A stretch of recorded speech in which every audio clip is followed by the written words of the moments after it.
Good morning students. ધોરણ 6 English. આ આપણો આઈ થિંક પહેલો વિડીયો લેક્ચર છે. હું ધોરણ 6ની અંદર ઇંગ્લિશ તમને ભણાવીશ. હવે ઇંગ્લિશના અત્યાર સુધીના વિડીયોની અંદર તમે જોયું છે તો આપણું ગ્રામર ચાલેલું હતું, જે તમે 5મા ધોરણમાંથી શીખીને આવ્યા છો 6ઠ્ઠા ધોરણની અંદર, એ આપણા રિવિઝનનો ટોપિક ચાલતો હતો. હવે આજેથી આપણે જોવાનું છે પાઠ્યપુસ્તક, એટલે કે અંગ્રેજીની ચોપડીમાંથી. દરેક વિદ્યાર્થીઓએ વિડીયો લેક્ચર સાથે તમારી આગળ પાઠ્યપુસ્તક ખુલ્લું રાખવાનું છે, અંગ્રેજીની નોટ અને પેન આટલી વસ્તુ લઈને બેસવાનું છે. હું જે પ્રમાણે તમને ચોપડીમાંથી સ્પેલિંગ અર્થ કહેતી જાઉં છું અને જે પ્રમાણે જે સ્પેલિંગ બોર્ડ પર લખું છું, તમારે એ તમારી નોટમાં સાથે લખતું જવાનું છે. અને જે હું ચોપડીમાંથી સમજાવું એ ચોપડી તમારી પાસે જે છે એમાં જોતું જવાનું છે. તો સૌથી પહેલાં આપણે ચાલુ કરીએ છીએ યુનિટ 1 વેર યુ. આપણા પહેલા યુનિટનું નામ છે વેર યુ. WHERE, વેર એટલે એનો મતલબ ક્યાં. વર આ છે ભૂતકાળનું ટુ બીનું ક્રિયાપદ, અને યુ એટલે તમે. તમે ક્યાં છો, ક્યાં હતા. ચાલો, એમાં આપણને એક્ટિવિટી 1ની અંદર એક પોયમ આપેલી છે. દરેકનું ધ્યાન ચોપડીમાં. અને એ પોયમની અંદર આપણને બાજુમાં ચિત્ર દેખાય છે. ચિત્ર પરથી આપણે પોયમ જોવાની છે અને સમજવાની છે. તો સૌથી પહેલાં હું આ જે પોયમની અંદર સ્પેલિંગ આવે છે એના અર્થ અને ઉચ્ચાર લખાવું છું, એ પહેલાં નોટમાં લખી લેવાના છે. પછી આપણે આખી પોયમનું ગુજરાતીમાં અનુવાદ કરશું. તો તમારે નોટની અંદર નવા પેજ પર હેડિંગ આપવાનું છે યુનિટ 1 વેર યુ. ચાલો, એની અંદર આપણે પહેલો સ્પેલિંગ લખીએ. મારી સાથે લખતું જવાનું છે લિટલ 1.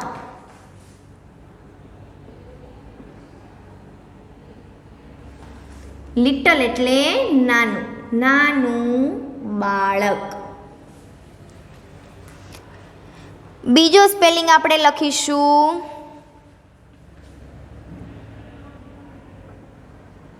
રોલવર.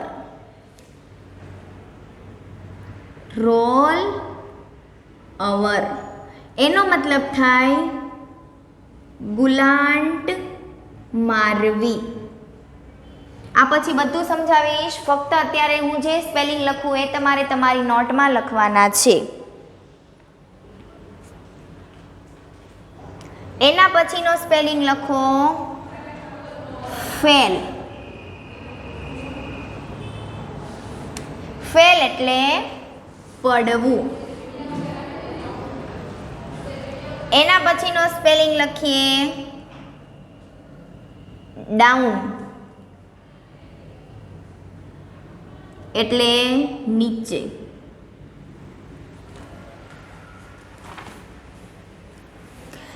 એના પછી લખીએ સેડ.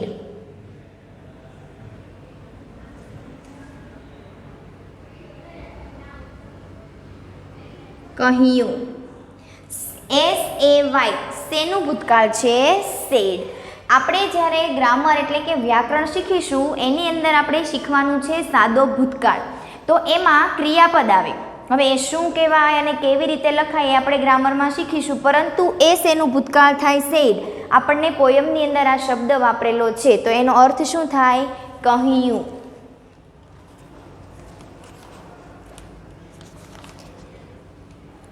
ચાલો, આટલા સ્પેલિંગ લખાઈ ગયા. સ્પેલિંગ લખાઈ ગયા. હવે દરેકે ચોપડીની અંદર જોવાનું છે એક્ટિવિટી 1. ચાલો, એક્ટિવિટી 1 શીખીએ. There were 5 in the bed. 5 એટલે 5, ઇન એટલે અંદર અને બેડ એટલે પલંગ. પલંગ પર 5 બાળકો હતા. ધેર વેર, આ WERE જે ટુ બીનું ક્રિયાપદ છે ને એ ભૂતકાળનું છે. એટલે અર્થ શું થયો કે પલંગ પર 5 બાળકો હતા. તમે પહેલા ચિત્રની અંદર જો ચોપડીમાં આપણને પોયમની બાજુમાં જે ચિત્ર આપેલા છે ચોપડીમાં, એમાં તમને દેખાય છે કે એક પલંગ ઉપર 5 બાળકો છે. And the little one said. And એટલે અને, લિટલ વન એટલે આપણે હમણાં લખ્યું નાનું બાળક, સેડ એટલે કહ્યું, અને નાના બાળકે કહ્યું roll over roll over roll over. Roll ઓવરનો મતલબ આપણે લખ્યો ગુલાંટ મારવી, અને એનો આપણી ભાષામાં કહીએ તો શબ્દ થાય ગલોટિયા મારવા. જેમ પલંગ ઉપર આપણે ગુલાંટ ખાઈએ છીએ એને અંગ્રેજીમાં શું કહેવાય? Roll over. તો નાનું બાળક શું કહે છે? ગુલાંટ ખાઓ, ગુલાંટ મારો, ગુલાંટ મારો, એટલે કે ગલોટિયા મારો. એવું કોને કહે છે? બાકીના બધા બાળકોને. સો ધે ઓલ રોલ્ડ ઓવર.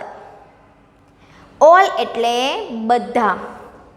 તેથી બધા બાળકોએ ગુલાંટ મારી.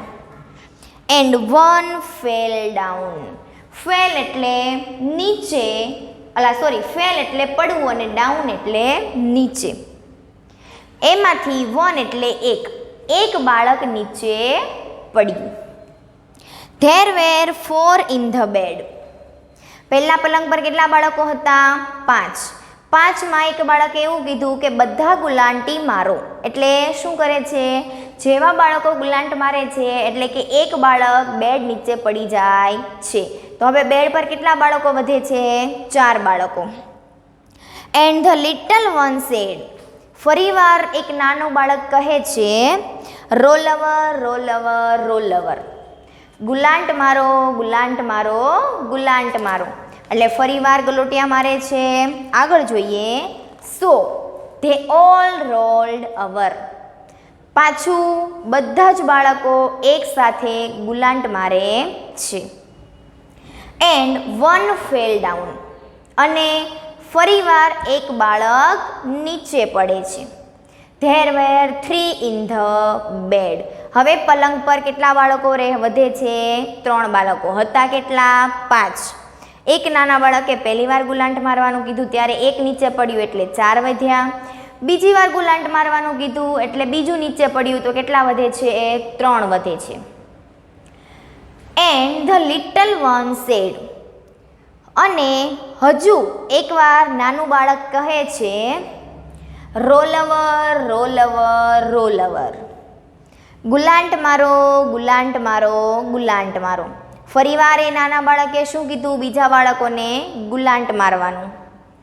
સો ધે ઓલ રોલ્ડ ઓવર. તેથી બધા બાળકો ગુલાંટ મારે છે. And one fell down. અને એક બાળક નીચે પડે છે. There wear 2 in the beds. હવે બેડ પર એટલે કે પલંગ પર ફક્ત કેટલા બાળકો વધે છે? 2 જ બાળકો. ટોટલ હતા 5. 5માંથી વારાફરતી એકને શું કરે છે? ગુલાંટ મારવાનું. એવી રીતે એક નીચે પડે છે. હવે તમે માની લો કે ઘરમાં 4 થી 5 ભાઈ બહેન હોય, તમે બધા એક સાથે પલંગ પર સૂઈ શકો નહીં, બરાબર? અને એક સૂવો એમાં તમને જેટલું કમ્ફર્ટેબલ એટલે કે તમે વ્યવસ્થિત સૂઈ શકો એટલું તમે 3 કે 4 સૂતા હોય તો સૂવાય નહીં. એટલે બાળકે શું કીધું? પલંગ ઉપર 5 હતા ને તો દર વખતે ગુલાંટ મારવાનું કે એટલે ગલોટિયા મારે એટલે એક બાળક નીચે પડતું જાય. હવે ફક્ત પલંગ ઉપર કેટલા બાળકો વધે છે? 2 બાળકો. આગળ જો ચોપડીમાં દરેકે જોતું જવાનું છે. હું જે પ્રમાણે અહીંયાથી બોલું એ પ્રમાણે સ્પેલિંગ અને એનો અર્થ શું થાય છે એ વાંચતું જવાનું છે. આગળ કહે છે and the little one said. અને નાના બાળકે કહ્યું roll over roll over roll over. ગુલાંટ મારો, ગુલાંટ મારો, ગુલાંટ મારો. So they all rolled over. So એટલે તેથી, ધે એટલે તેઓ, ઓલ એટલે બધા. તેથી તેઓ બધા ગુલાંટ મારે છે. વધ્યા હતા કેટલા? 2 બાળકો. એ ફરીવાર બંને બાળકો ગુલાંટ મારે છે. And one fell down. અને એક બાળક ફેલ એટલે પડવું અને ડાઉન એટલે નીચે. એક બાળક નીચે પડે છે. There was one in the bed. હવે પલંગ ઉપર ફક્ત કેટલા બાળકો રહે છે? એક જ બાળક.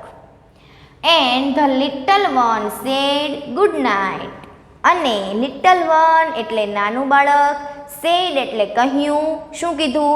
હવે જે નાનું બાળક બોલતું હતું કે ગુલાંટ મારો, એ એક જ નાનું બાળક, એ બાળક જ પલંગ પર વધે છે અને પછી છેલ્લે શું કહે છે? બધાને ગુડ નાઇટ એટલે શુભરાત્રિ. અહીંયા એક આપણને એક્ટિવિટીમાં અભિનંદન જેવું આપેલું હતું. આ એક રમત જેવું હતું કે તમે તમારે એકલા બેડ ઉપર સૂવું હોય એટલે તમે શું કરો? જે ભાઈ બહેન હોય એને કંઈક ને કંઈક બીજી રમતે ચડાવી દો. તો આણે શું કીધું? એણે એવું કીધું કે આપણે એક રમત રમીએ અને એમાં શું હતું? ગુલાંટી મારવાની. એટલે એક પછી એક બાળક નીચે પડતું ગયું અને છેલ્લે એક જ બાળક વધે છે અને તે બેડ પર આરામથી સૂઈ જાય છે અને બધા બાળકોને શું કહે છે? શુભરાત્રિ. આ હતી આપણી પહેલી પોયમ. હવે એ પોયમ પછી પાછળ પેજ ફેરવો ચોપડીમાં અને આપણને એવું કીધું છે કે ઉદાહરણ મુજબ રાઇમિંગ વર્ડ શોધો. હવે રાઇમિંગ વર્ડ કોને કહેવાય? તો કે સમાન ઉચ્ચારવાળા જે શબ્દ હોય ને એને કહેવાય રાઇમિંગ વર્ડ. ઇંગ્લિશમાં રાઇમિંગ વર્ડ જેમ કે હું તમને અહીંયા એક્ઝામ્પલ આપેલું છે ચોપડીમાં જો. રેડ અને બેડ લખેલું છે તો બંનેનો ઉચ્ચાર એટલે કે આપણે જ્યારે સ્પેલિંગ બોલીએ છીએ ત્યારે એનું પ્રોનાઉન્સિએશન કેવું થાય છે? એક જેવું. રેડ, બેડ, તો એને કહેવાય રાઇમિંગ વર્ડ્સ એટલે કે સમાન પ્રાસવાળા શબ્દ, સમાન ઉચ્ચારવાળા શબ્દ. તો નીચે આપણને ઘણા બધા એમનેમ આપેલા છે શબ્દ. એની સામે આપણે રાઇમિંગ વર્ડ પોયમમાંથી શોધીને લખવાનો છે. બરાબર? પોયમમાં ન હોય તો જાતે લખવાનો. ચાલો, પહેલું આપણને આપેલું છે રાઇટ. રાઇટ આપેલું છે એનું આપણે શું લખશું? નાઇટ. રાઇટ અને નાઇટ થઈ ગયું સમાન ઉચ્ચાર. તો હવે દરેક વિદ્યાર્થીએ નોટમાં પેનથી મારી સાથે લખવાનું છે. લખાઈ જાય એટલે એના નીચે તમે સૂચના લખો. હું જેવી રીતે લખું એવી જ રીતે તમારે નોટમાં લખવાનું છે.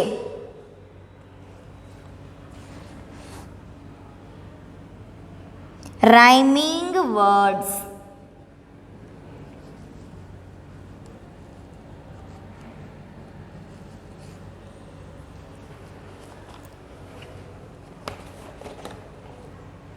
બરાબર?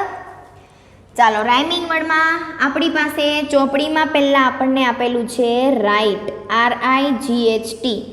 તો નોટમાં તમારે અત્યારે લખવાનું છે. ચોપડી પણ બાજુમાં જ રાખવાની છે. ચાલો, રાઇટની આગળ લખો નાઇટ, NIGHT. બીજો સ્પેલિંગ છે ટોલ. ટોલનું શું થશે?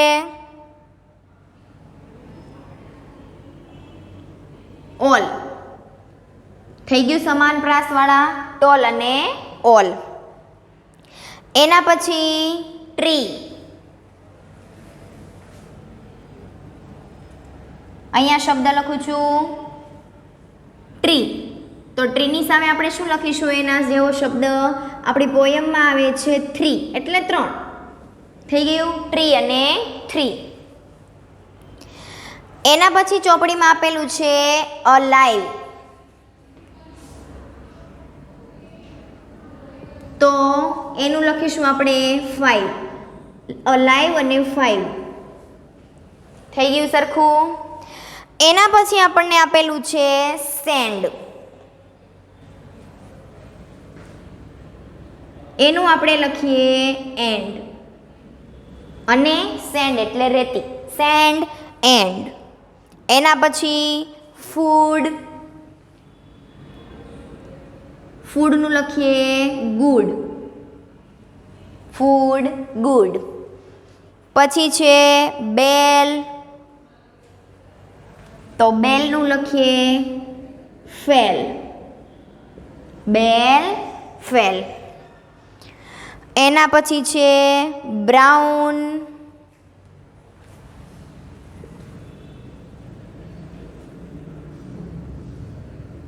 તો બ્રાઉનનું આપણે શું લખીએ?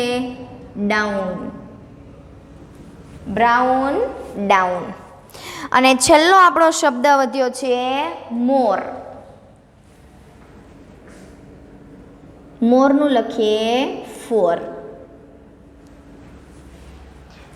આ બધા જ શબ્દ નોટમાં લખવાના છે.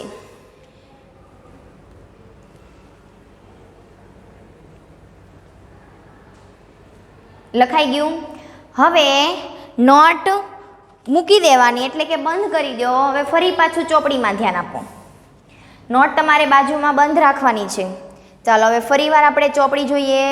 ચોપડીની અંદર જો એક્ટિવિટી 2, ચિત્ર ધ્યાનથી જુઓ અને નીચે આપેલા ચિત્ર આધારિત પ્રશ્નોના જવાબ આપો. સૌથી પહેલાં આપણે ચિત્ર સમજી લઈએ કે ચોપડીની અંદર આપણને જે ચિત્ર આપેલું છે એ ચિત્રમાં શું શું છે. તો દરેક વિદ્યાર્થી ચોપડીમાં જોશે. ઝાડ છે, ઝાડ પર બે છોકરાઓ છે. એક ઝાડ ઉપર ચડેલો છે અને એક ઝાડની પાછળ છે. એ બંને છોકરાના આપણને નામ આપેલા છે જય અને સંજય. ચિત્રમાં તમે ઝાડની આગળ જોવો તો આ બાજુ આપણને દેખાય છે એક લસરપટ્ટી, અને એ લસરપટ્ટી ઉપર એક છોકરી સરકે છે, એટલે કે લસરપટ્ટી ખાય છે, અને એ છોકરીનું નામ આપેલું છે આપણને રેશમા. એની બાજુમાં જો તો આપણને હિંચકા દેખાય છે. બે છોકરીઓ હિંચકા ખાય છે, એનું નામ આપણને આપેલું છે સોના અને મોના. આ બાજુ જોઈએ તો આ બાજુ 3 છોકરીઓ દોરડા કૂદે છે ચિત્રમાં. એમાં આપણને નામ આપેલા છે સુનીતા, ઈવા અને ગીતા. એની બાજુમાં છે તો કે બે છોકરા ઉઠક બેઠક, જે ચોપાટીની અંદર હોય છે કે એક બેસે તો એક સાઈડથી ઊંચો ભાગ થાય, એ ભાગ બેસે તો બીજી સાઈડનો ઊંચો થાય. તો એ ઊંચક નીચક એમાં બે છોકરા છે. કોણ કોણ? ઇરફાન અને મહેશ. ચિત્રમાં સમજ પડી ગઈ? એક ગાર્ડનનું ચિત્ર એટલે બગીચાનું ચિત્ર છે, અને એમાં છોકરાઓ જે પ્રવૃત્તિ કરે છે એના આપણને નામ આપેલા છે કે આ છોકરો આ કરે છે. હવે ચિત્રની નીચેનો પહેલો સવાલ જો. There are some childrens in the garden. Some એટલે થોડાક, ગાર્ડન એટલે બગીચો, ચિલ્ડ્રન એટલે બાળકો. આ બગીચામાં થોડાક બાળકો છે. કાઉન્ટ ધેમ. કાઉન્ટ એટલે ગણવું, ધેમ એટલે તેઓને. તેઓને ગણો. તો દરેકે ચિત્રમાં ગણવાનું છે. કેટલા બાળકો થાય છે? 1 2 3 4 5 6 7 8 9 ને 10. આપણા ચિત્રમાં ટોટલ કેટલા બાળકો થયા? 10, એટલે કે 10. એની નીચે આપણને કીધું છે કે નંબર ઓફ બોયઝ. બોયઝ એટલે છોકરાઓ. તો આ 10માંથી છોકરાઓની સંખ્યા કેટલી છે એ ગણો. 1 2 3 4. છોકરાઓની સંખ્યા કેટલી છે? 4. Number of girls. છોકરીઓની સંખ્યા ગણો. 1 2 3 4 5 6. છોકરીઓની સંખ્યા કેટલી છે? 6. તો ચિત્રમાં ટોટલ 6 છોકરીઓ અને 4 છોકરા, એમ કરીને 10 બાળકો છે. ચિત્રમાં 10 બાળકો છે, બરાબર. હવે આપણે ચિત્ર નીચેના આપણને ચોપડીની અંદર પ્રશ્ન પૂછેલા છે. જો દરેકની ચોપડીમાં ધ્યાન. પહેલો પ્રશ્ન છે. હવે આપણે શું કરવાનું છે તો જે પ્રશ્ન ચોપડીમાં આપણને આપેલા છે ક્વેશ્ચન, એના આપણે જવાબ લખવાના છે. એટલે કે આપણે આ ક્વેશ્ચન આન્સર નોટમાં લખવાના છે. તો દરેક વિદ્યાર્થીએ નોટ ખોલવાની છે. હવે ચાલો, નોટની અંદર સ્પેલિંગ લખાઈ ગયા, શબ્દ લખાઈ ગયા. હવે એના નીચે એક લાઈન છોડીને હેડિંગ આપો, એક્ટિવિટી 2.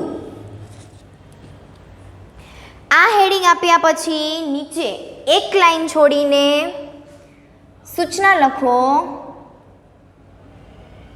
નીચેના પ્રશ્નોના જવાબ લખો. કાઉન્સમાં લખો ચિત્ર પરથી.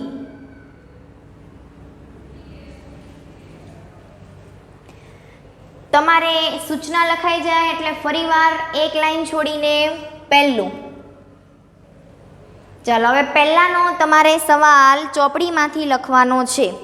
હું ફક્ત બોર્ડ પર શું લખીશ એના આન્સર. સમજાણું તમને? એટલે હું અહીંયા આન્સર લખું છું, આન્સર 1. પહેલાં તો તમે દરેક પહેલો સવાલ ચોપડીમાંથી જોઈને લખી નાખો. એ આપણો પહેલો સવાલ છે.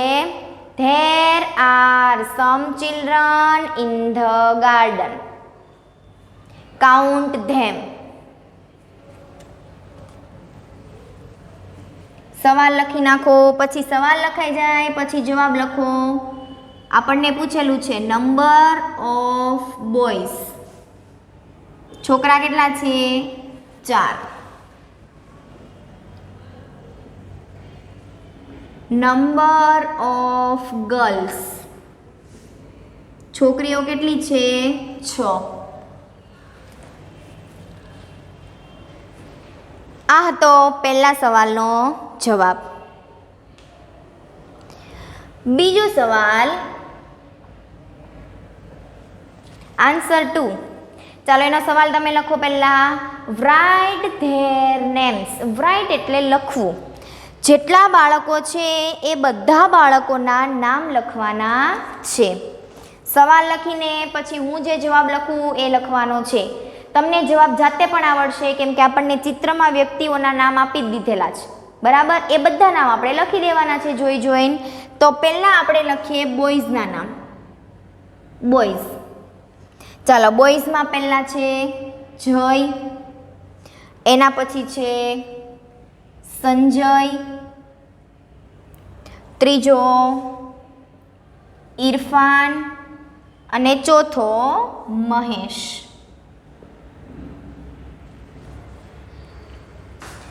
ચાલો એના પછી આપણે લખીએ ગર્લ્સ એટલે કે છોકરીઓના નામ. સુનીતા, ઈવા, ગીતા, સોના, મોના અને હજુ એક આપણું બાકી રહ્યું રેશમા. 6 થઈ ગયા. જો 1 2 3 4 5 6. તો આ હતા બાળકોના નામ.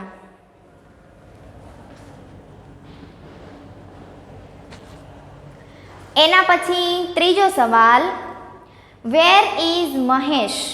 વેર એટલે ક્યાં. મહેશ ક્યાં છે? તો દરેક વિદ્યાર્થીઓ ચોપડીમાં ઉપર આપેલું ચિત્ર જોશે. મહેશ ક્યાં છે? તો આપણને દેખાય છે કે મહેશ એ પહેલાં ઉચ્ચક નીચક જે છે એમાં બેઠેલો છે.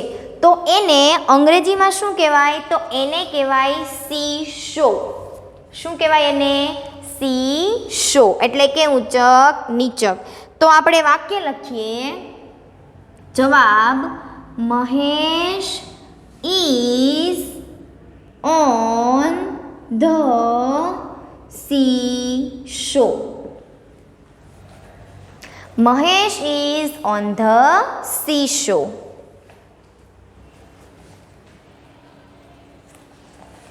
ચાલો એના પછી ચોથો પ્રશ્ન લખો. Where are Sona and Mona. Where are Sona and Mona. Where એટલે ક્યાં. સોના અને મોના ક્યાં છે? ચિત્ર જુઓ. સોના અને મોના ક્યાં છે? તો કે એ બંને હિંચકા પર છે. એટલે કે હિંચકાને અંગ્રેજીમાં કહેવામાં આવે સ્વિંગ. તો જવાબ લખીએ Sona and Mona are on the swings. હિંચકાઓ પર છે. તો ચોથાનો જવાબ લખી નાખો.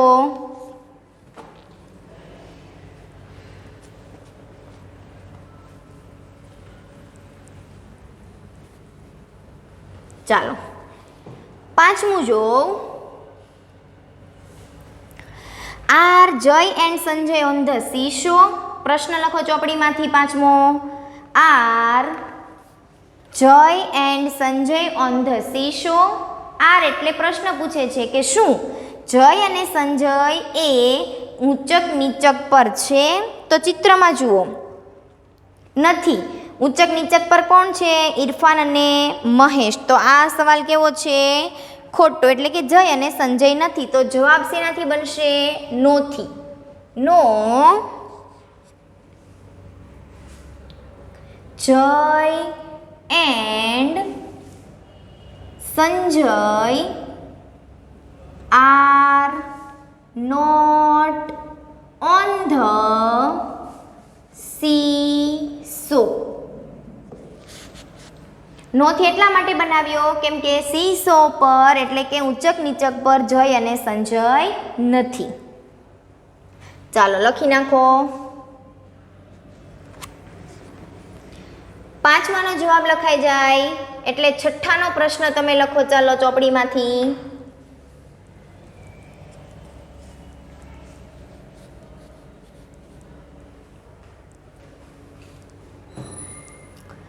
છઠ્ઠું છે is Nirav behind the tree? Behind એટલે પાછળ. ચિત્રમાં જુઓ, નીરવ એ ઝાડ પાછળ છે.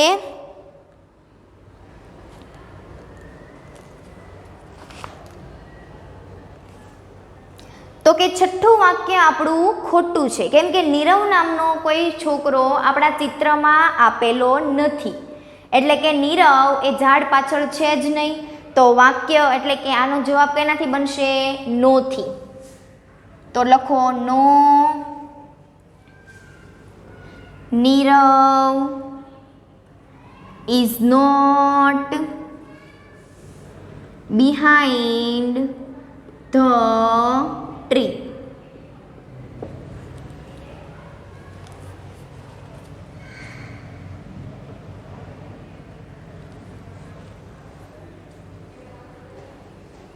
છઠ્ઠો જવાબ લખાઈ જાય એટલે સાતમાનો સવાલ લખો. Who is on the slide? Who is on the slide? Slide એટલે લસરપટ્ટી. હુ એટલે કોણ? ચિત્રમાં જો લસરપટ્ટી ઉપર કોણ છે? રેશમા. તો જવાબ લખતી વખતે શું કરવાનું? હુની જગ્યા પર ખાલી રેશમા લખી દેવાનું. Reshma is on the slide.